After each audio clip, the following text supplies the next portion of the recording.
Alright students, welcome back to Medieval 1450. So today is our final lecture for this course, and we'll try to wrap up some of our discussions on a series of subjects, as well as find an end for the Middle Ages. So, as we come to the end of the course, how do we define an end to the Middle Ages? If we throw out a general year, it is of course only vaguely related to real changes, but round numbers are convenient, which is why this class is often framed as approximately 500 to 1500. If we choose a specific event, it has to be a very important event, but it also might want to signal changes in some of the big themes we've discussed as part of the Middle Ages. One is, of course, religion, and we'll talk about some changes on this front, both in terms of changes in Christianity's relations with other faiths and its own internal concerns. There's good dates for each, though maybe not a good date for both. Technological changes have been slow in this period compared to what we're used to today, but steady changes have brought major effects. Watershed technologies like gunpowder have more dramatic impacts, though they too take time for the changes to be felt.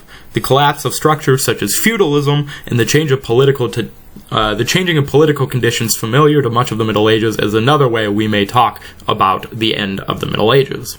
But there's another issue at hand. At the end of the day, what region do we prioritize? Some dates are highly significant in one region but largely meaningless in another. We don't want to favor one over the other, but it's hard to find a single date that applies universally.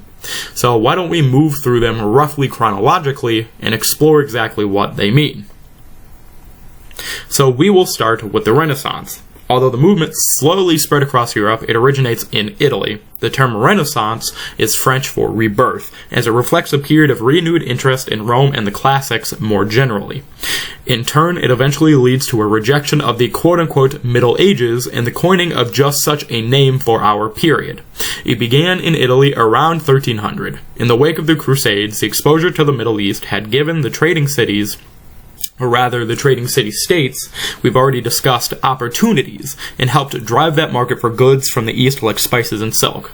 Italy became the big beneficiary of this, developing into a cultural center. Although there is no single date for a long period of cultural development, the collapse of the Byzantine Empire is a major impetus. As they lost land and finally were conquered in 1453, many scholars made their way west, bringing intellectual ferment and long-lost texts with them. The developments are not limited to simply art and poetry. Philosophical and scientific thought also benefits. People like Leonardo da Vinci, who was born in 1452, take part in thought across a broad spectrum of thought, thus the term Renaissance man for someone knowledgeable and creative on all fronts. Not all the end dates are so unabashedly positive, however. A major feature of the late Middle Ages is the 100 Years' War. Fought between England and France, though many other groups would get involved in one phase or another of this conflict, it isn't really a one single war. Instead, it is a series of conflicts and wars fought largely for the same casus belli, that is, Latin for reason for war. And oftentimes retreading the same ground for battle after battle, off and on for about a century. The war began in 1337, was set in motion long before that. As you'll recall, England held Normandy as the descendants of the Dukes of Normandy. The marriage of Henry II to Eleanor of Aquitaine in the 12th century also gave them claim over much of Aquitaine in southern France. This marriage also tied them to the royal family of France, which meant that they had decent claims through these intermarriages to the French throne. In 1328, Charles IV of France died without an heir. Philip of Valois, that is Philip VI of France, claimed the throne. But in 1337, Edward III laid claim to the French throne himself and began the war. The conflict went back and forth over the next century. Neither side was able to secure a permanent victory. The English could never push the French back enough to claim the throne, while the French couldn't expel the English from continental Europe. Now, let's take a brief look at the Chronicle of the Counts of Flanders, which provides some good insights into the discussion of the Battle of Crécy. So, what is the decisive move that wins this battle?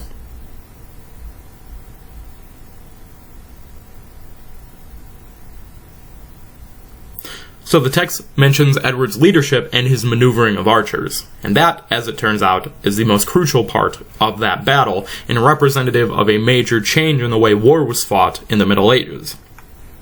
So Crécy occurs in 1346 on the eve of the arrival of the Black Plague in Europe. This is the first phase of the war. Edward III is facing the forces of Philip VI of France, including forces from Flanders, today split between modern France and Belgium, and some allies from elsewhere in Europe are included. Edward III turns the battle into a major victory. The key tactic is the use of longbowmen. The powerful charge of French knights can shatter enemy forces, but depends on the right terrain to deliver a devastating charge. By facing them on unfavorable ground, the English can make use of troops armed with longbows to pick them off at a distance. The longbow, a bow around 6 feet in height, that's taller than the average Englishman of today and back then, can deliver devastating shots at long distances. It's a specific refinement of the long history of bows as a weapon of war, only forced out by the eventual supremacy of firearms. It takes a lot of strength and training to fire this longbow properly. Technology meshes with society as the English legislate for the use and training of longbows among their people. Although it takes training, it is much cheaper to outfit a longbowman than a knight. Yet this is only one of several major battles the English win with the same broad tactics, and it comes back in 1415 on St. Crispin's Day. A similar victory is won by Henry V. The power of the nobility has long been fostered by their prominence of battle, the fundamental belief that nothing is stronger than the mass charge of knights on horses. Suddenly, this collapses. From the dependence on vassals for a military to the place of knights in tournaments and chivalric literature, this institution of the Middle Ages starts to look all the more irrelevant. The arrival of gunpowder eventually only speeds this process. Unfortunately, ultimately, the English have to be considered the losers of the 100-Year War. Although the war is almost fought entirely on what is today French soil, they ultimately push out the English from all of France but Calais, and that only lasts for a few more years after the end of the 100 Years' War. In the long run, English and French borders start to conform to modern ones, and the growth of modern ideas of national identity are starting to be expressed. Among monarchs like Henry V, for the English, as popularized by Shakespeare, were other figures that reflected the nascent national identities of the period. Joan of Arc was one such figure, mustering the French behind her before being burned at the stake by the English in 1431. It is also a time that reveals frailty in the feudal system, such as in the 1381 Peasants' Revolt, when a man named Wat Tyler emerged as the leader of numerous revolts across England. Friction from these wars resonate in conflict until the fall of Napoleon, when England finally ceases trying to claim the French throne. But moving into the early modern period, England's loss of French holdings means it no longer physically has a presence on the continent, eventually turning their attention to their navy and an overseas empire. Now, switching to a different part of the world, we're going to talk about the Ottomans. The Ottomans grow in the wake of the mess of Turkic politics, in the wake of the collapse of the Seljuk authority and the shock of the Crusades. If it hasn't been made clear, we are moving over to the Middle East, to the edges of Turkey and much of what is the Holy Land. So the Ottomans are Sunni Muslims who spoke Persian, at least at first. Their language develops from Persian, Arabic, and the native language of the Turkic tribes in modern Turkish. Organizing under a leader named Osman, they begin to incorporate the other Turkic factions in Asia Minor.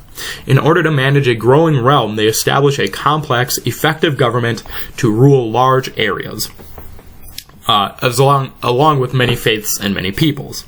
Their realm ultimately includes Catholics, pretty much all of the Greek Orthodox faith, Sunni Muslims, some Shia Muslims, and many other local divisions of Islam. After defeating the Byzantines, they go on to rule much of the Balkans, and over the next centuries, even besiege Vienna on several occasions. Although in decline for their last century, they survived until the end of World War I, and the early modern period could be described from the European perspective as the time in which the Ottomans were the most prominent and threatening Muslim power. But to understand how this came to be, let's turn the clock back to 1204.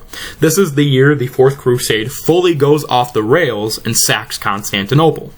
The Byzantines eventually reorganize and retake the city, but things just aren't the same afterwards. The lost authority is never recovered, and economically they are in decline. Through the first half of the 15th century, the Ottomans steadily encroach on Greece, reducing the Byzantines to Thrace, the area around Constantinople, and part of the Peloponnese.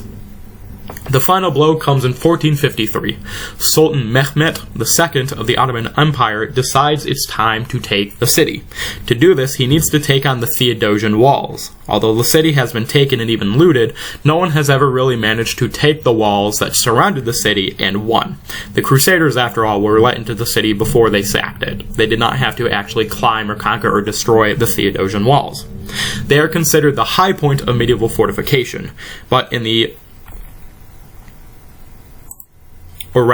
in the early Middle Ages and improved ever since. Mehmet changes this, namely because gunpowder has been around for well over a century, but it is fairly unreliable and only good for large handguns, such as the arquebus, a very blundering blunderbuss, and early cannons called bombards. Mehmet has a particularly large one built, that is a bombard, and points it at the city's walls. They crumble under the fire of this new weapon. So, what does this mean? Rome has fallen once again. The Eastern Roman Empire has gone the way of its Western twin, despite surviving an extra 1,000 years. Politically, this removes the challenge to the authority of the Holy Roman Empire, but it's about to have problems of its own. It also shakes up politics of the Orthodox Christian world as the rulers of the growing power of Muscovy look to create their own empire of Russia and claim authority over Orthodox Christianity. But perhaps the biggest symbolic meaning has to do with the bombard that tore down Constantinople's walls. The destruction of the Theodosian walls signals the arrival of a new sort of warfare driven by this new weapon. Many scholars leave the former Byzantine Empire, fleeing to different parts of Europe. Wise leaders welcome them, bolstering the developing Renaissance with renewed access to Greek and especially classical texts. Speaking of those classical texts, the dissemination of these texts is boosted greatly by the printing press. Now, things had been printed for generations. The woodcut images I showed on Black Death Day, for instance, but each page had to be individually done, carving out a text to be printed letter by letter. Johannes Gutenberg, who lived from 1400 to 1468, changed all of that. He was a German inventor who vastly improved on earlier designs by pioneering the idea of a movable type. Rather than a carved page, Gutenberg used individual carved letters, each of which would be placed on rails in any order and then printed. The reusable, movable type gave printing the speed of handwriting text with the consistency and repeatability of prints. Gutenberg's development of these new printing presses began in 1439, and by 1450 his press was in operation. Perhaps unsurprisingly, the first text to be printed was the Bible. The easy reproducibility and the reliability of such prints made spreading text far easier and cheaper. Education became more accessible and affordable as each copy no longer required the dedicated labor of scribes. This made knowledge more democratized as ownership of the written word expanded steadily outside of the elite circles, the era where nearly every family in Europe could or did own a Bible was not far off. Of course, when ideas are more easily accessed and spread, and more people gain access to the texts of authority once only a small number of people could read, people tended to get ideas. But we will come back to this idea of people getting ideas.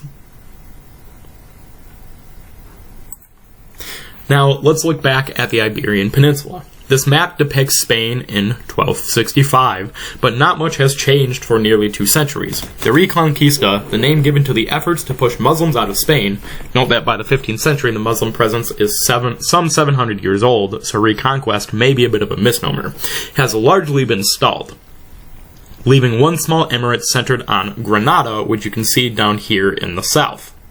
The peninsula is mostly made up of Portugal, Castile, and Aragon, with Granada in the small state of Navarra, descendants of the same Christian kingdoms we have seen before. Then, Ferdinand and Isabella, King of Aragon and Queen of Castile, marry in 1469. Modern Spain emerges from this successful union. United, they lead one final war against Granada, which surrenders on January 2nd, 1492. Spain's Reconquista isn't finished. In the wake of this victory, Spain turns inward, driving out its Jewish population and inviting in the Inquisition to enforce religious unity in their nation. But with the peninsula now in Christian hands, Spain has other projects it can get behind, like funding an Italian with a very crazy plan. So now we get to Christopher Columbus. Trade with the East is valuable, and explorers are being sponsored to find a way around Africa to get there as quickly as possible. Portugal is pushing around Africa, but due to currents, it's slow going, and the most valuable goods still lie around a whole continent. A direct approach isn't that possible. The growing powers of the Ottomans puts them in a position to benefit more than European nations from trade through their lands, and the Suez Canal doesn't yet exist to let ships sail straight through to the Indian Ocean. But Columbus has an idea. Rather than go east, why not take advantage of the Earth being a globe and go west? They've known the world is round for millennia. It's not something you can miss when every sailor has watched ships sink below the horizon as they sail away. Some have calculated the Earth's circumference with high accuracy. Columbus has one of those calculations in front of him, but actually has his units wrong. He thinks the world is much smaller than it actually is, and so going west should get him right to China, not to another continent interposed between. But he convinces Ferdinand and Isabella, who just finished the military part of the Reconquista, to give him 3 ships. Indeed, he goes west and quote-unquote discovers the Americas when he lands in the Caribbean. Now, let's remember that there have been people here for 15 to 20,000 years prior to Columbus's arrival, and that he isn't even the first European to arrive in the New World. Leif Erikson founded nearly 500 years earlier, though his discoveries are confined to the sagas and won't be widely read or believed for some time. So we should specify it as the quote-unquote European discovery, the bringing of the knowledge of the region's existence to Europeans specifically. While colonization in Africa and in the East often comes up against groups with similar technology, Europeans have a major advantage in the Americas. Their iron armor and weapons, let alone gunpowder, have never been seen on these new continents. Additionally, the diseases bred in the large cities of Europe and Asia have few American counterparts, and the population has almost no immunity.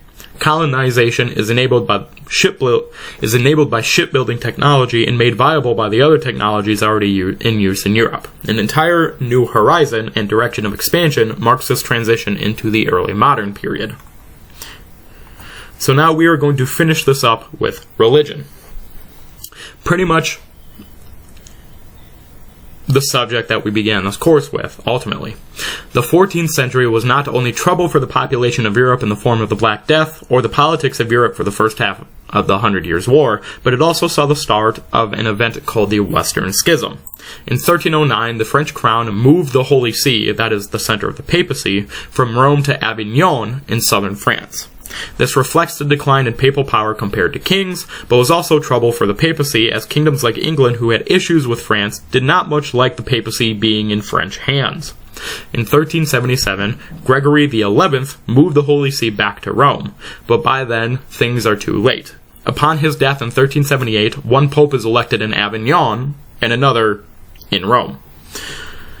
The monarchs of Europe were forced to pick sides in the schism, or rather in this schism in the church. In France and Scotland and most of Spain, with France and Scotland and most of Spain siding with Avignon, so that is France and its allies, while Portugal, England, Scandinavia, and most of the German princes of the Holy Roman Empire siding with the Pope in Rome. In 1410, things get even worse. The cardinals, that is the body of the highest clerics in Catholicism, meet in an attempt to resolve the fact that 2 popes have been elected, and instead they elect a 3rd pope. The mess lasts for 7 years until one of the candidates dies in 1450 at the council, and the Council of Constance finally decides to scrap the other 2 popes and elect him, now the only pope. The schism isn't permanent, unlike the formal schism of Catholicism and Orthodoxy and in 1054. But even so, it shakes confidence in the Church as an institution. The Pope is supposed to be infallible, but for almost 40 years there were multiple popes who had mutually excommunicated one another. This gives extra weight to the ongoing issues with what the Church branded as heresy in this time period. We mentioned the Cathars, a sect of dualist Christians in southern France in the 13th century. They have largely been crushed by now, but new groups rise in their place. The first comes from the works of John Wycliffe. Wycliffe was an English scholastic who lived from the mid-1320s to 1384. Like many individuals who became famous during the lifetime, their death was recorded, but not their birth. He proposed a reform of the Church. One of the core principles was that the Bible should be translated into vernacular, that is, the local non-Latin languages, and indeed he led an effort to translate the Bible into Middle English. Like Gutenberg's printing press, the effect would have been to democratize the Bible, making it accessible to the vast majority of the population without knowledge of Latin, either by reading the vernacular Bible or having it read to them. His other core concept was that God alone decides who is saved. During the height of the Crusades, the pressure to support the Crusade saw many people contribute money to the effort in lieu of joining. This was regulated through the sale of what is known as Crusade indulgences, a remittance of sin for contributions of wealth. But they didn't stop with the decline of Crusades. In Northern Europe, the sale of indulgences to finance the papacy had become an industry. Wycliffe's principle that God alone decided salvation invalidated such activity. But his death wasn't the end of his ideas. They had support from a group who came to be known as the Lollards, who over time developed even more radical views. They rejected the adoration of saints, the Eucharist, and even the authority of priests. Their support of the peasants' revolt is also not a good sign for their ability to get along with authority. Viewing them as heretical, the Church sought to suppress this movement. His work was declared heretical in 1450 and banned, and going a step further, his body was exhumed and he was posthumously burned in 1428. John Wycliffe's movement was largely wiped out, but not all would be so simple because of that. Our next figure is Jan Hus, who lived from 1373 to 1415. A Czech priest, he was inspired by Wycliffe's reform efforts. He also believed in the translation of the Bible into vernacular languages. But he also believed that the laity should take part in drinking the wine of communion, a practice that had been restricted to the clergy. So imagine if you are a Protestant and you've gone to church, the whole idea of you eat the body of the Christ, which is in either the cracker or the bread, and you drink the blood of the Christ, which is in either the wine or the grape juice. During this time period in the Middle Ages, the laity, that is, non-bishops or non-priests, would be permitted to eat the bread, thus eating the body, but they weren't allowed to drink the blood, that is, they weren't allowed to drink the wine. So, in keeping with the reducing of the authoritative power of the clergy, he believed that the clergy should not own property, nor should the church as a whole. And finally, he believed the church should be actively held responsible for its sins, again reducing the clergy from an untouchable authority to members of a Christian community. This did not go over well. In 1450, the same year Wycliffe's work was banned, he was invited to a church council. Jan Hus was under the impression that he would be given the chance to explain and demand his views in the church council.